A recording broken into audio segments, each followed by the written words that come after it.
What is up, you guys? Yellow keeps getting crazy cards, and this is one of the most versatile leaders. Enel is a 4-life, 5,000 power leader with one simple yet amazing effect. The first time your life drops to 0 during your opponent's turn, you can pitch a card to put the top card of your deck onto your life. This basically gives you infinite life with the right defense, so let's see what we can do. The traditional way to play this deck has been very slow and control-oriented, designed to starve your opponent of resources and wear them down as you build a big board that they cannot touch. The 8-cost Katakuri has always been one of the best yellow cards ever since its release. On play, he can toss an 8-cost or lower character onto that player's life, either acting as incredible removal or an extra lifeline for yourself. You're totally fine with them technically getting the card back because often you'll put it at the bottom of their life, and then end the game before they get the chance to use it. Putting cards in your opponent's life can power up your other effects too. The 9-cost Yamato is a powerful card that can pop an opponent's character as long as their cost is less than or equal to the combined number of Dawn cards both you and your opponent have. Also, as long as you have 1 or less life cards, she'll give you an extra life. This is super important because your leader effect only activates when you lose your last life, so cards that can bring you from 0 life back to 1 are incredibly useful. Moving up again, the 10-cost Ace is another staple card that can give you a life card when you play him, no matter what. Then, if you have 2 or less life, he gains Rush.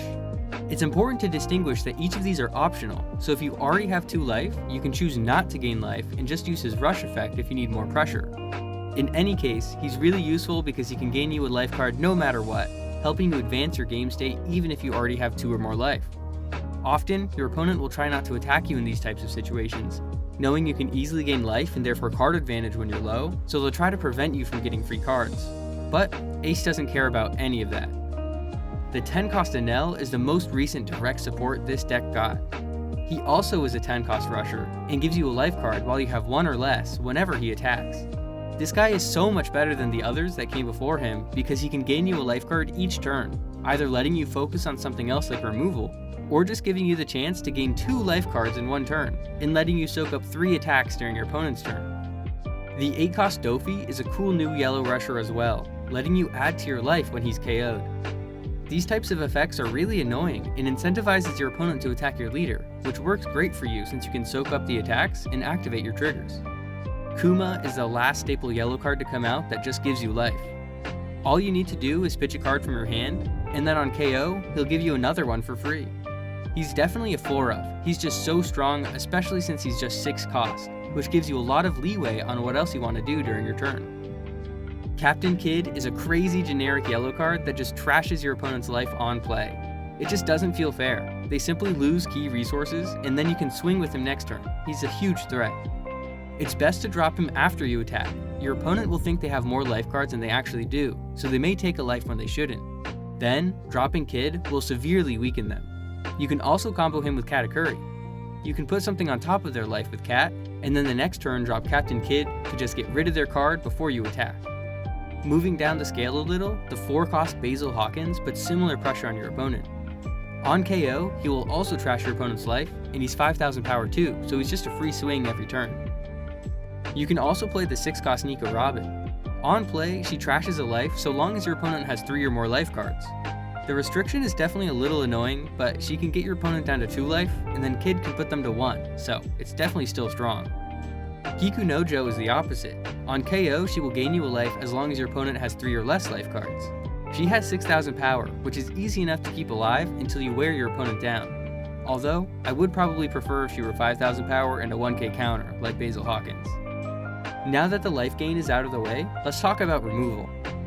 The 5-cost Gadatsu is a really standard and consistent form of removal that also comes on a 6,000 power body, which puts a lot of pressure on your opponent.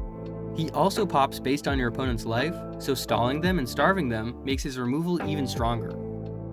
The 4-cost Kuzan is another really sneaky way to add to your opponent's life cards. On play, you can put one of their 3-cost or lower characters into their life. This isn't always very consequential, sometimes you'll just put a searcher or a blocker into their life. It's mostly useful to power up your other effects if you're playing a stall build and discard a card out of their hand. In any case, it still cooks Red Zoro and Red Rayleigh. The 5-cost Luffy is a really fantastic source of removal. You can trash him to pop a 4-cost or lower character your opponent controls, and then draw a card. It's so awesome that he instantly replaces himself, he's truly a free pop. Many opponents will expect Enel to pop all of their characters, especially in the beginning to mid-game, so they'll hold back and not drop them. This does work well to counter Gadatsu, but you can drop Luffy and start attacking with him to put pressure on your opponent, and then just use his effect on a later turn to remove something. The 5-cost Nami is another strong Egghead card. By discarding a card with a trigger, she can pop a 5-cost or lower character. Then, if you have 3 or less cards in your hand, which comes out to having 5 before you play her, you can draw 1 card. Enel often has a lot of cards in hand, especially in the mid-game, so you won't always draw, but that's alright. Hitting 5 costs is the sweet spot, and she'll still come in clutch in the late game, helping you save hand advantage. It's also notable that she stays on the field like Gadatsu, helping you build up attacks to keep your opponent in check. Damned Punk is the yellow version of Finger Pistol, able to pop a 5-cost character, with the bonus effect letting you look at the top of either player's life to put it on the top or the bottom. This is so great to stack your triggers like the 0-cost event to the bottom of your life. Dawn Stamp is another cool event that just came out in OP13. For 1 more Dawn, you can pop 1 higher cost. I usually find 5 costs to be the most important, especially since you get to peek at life with Damned Punk. But against things like Blue Red Ace, popping their Yamato or Jozu is really handy, so it's definitely worth considering. Zeus is the newest yellow staple 2K counter to come out. For just 2 Dawn, you can pop a 5-cost character. And instead of losing a card in your hand, you add a card. It comes from your life, but that's a small price to pay with all the cards that replenish your life. Beige is the next best yellow 2K in the game. He's mostly threatening because of his trigger, which flat out stops any of your opponent's characters or leader from attacking. Not only will you not take damage, but you can even stop effects like Zoro, Brook, or Cavendish. The yellow 0-cost event is another amazing card. It boosts someone by 3000 just by pitching a card, like all the others. But this one has an insane trigger effect that works extra well in Enel. If you rip this as your last life card, you can pitch it in 1 other card in your hand to add the top card of your deck to your life. This seems a little steep, but you get your discard back when you take that life again, and the defense is invaluable. The best part is, it doesn't override your leader's effect. You can activate both at once, letting you go from 0 life back to 2. This walls you up and makes it virtually impossible for your opponent to bring you back down. Other solid 2K options you have include Frankie and Satori, which can each play themselves to put extra pressure on your opponent. Frankie is my favorite of the two, since he gives you a free card, and you'll often have 1 or less life cards when you rip him anyway. Blockers are a really strong form of defense in Enel. Obviously, they can help protect your characters, but it's extra helpful when they attack your leader. Because you are Enel, and because you play so many strong yellow triggers, you want to take life as often as possible. Blockers act as a defensive lifeline to use after you take a few hits. Enel is safe to take his first, last life card, and you can feel free to take the next one too when you have a blocker or 2 up, especially if you have a good read on your opponent's hand or the options that they have with their remaining Dawn. Just be wary against red decks though, because they can always drop a Roger on you. Charlotte Brule is a great option to have since she's easy to throw down early on when you don't have a lot else going on, and just like the 0-cost event or Beige, playing herself off of her trigger works to block an extra attack for you. There are some 5-cost options you can play too, although many players opt not to. These blockers can stop 5k attacks for free, helping you keep cards in your hand. Sanji is a great blocker, able to replace himself and cycle your hand, letting you draw 2 cards and discard 1. The 5-cost Momonosuke is a blocker that I really think is underrated. On play, he can put any land of Wano except Momo from your field onto your life. You can justify this with things like Nikomamushi, which can attack active characters. But the strongest combo is with your 9-cost Yamato. You can drop Yamato to pop something and gain a life card. Then the next turn, you swing for 9k and then drop Momo to gain another life card and recycle your Yamato.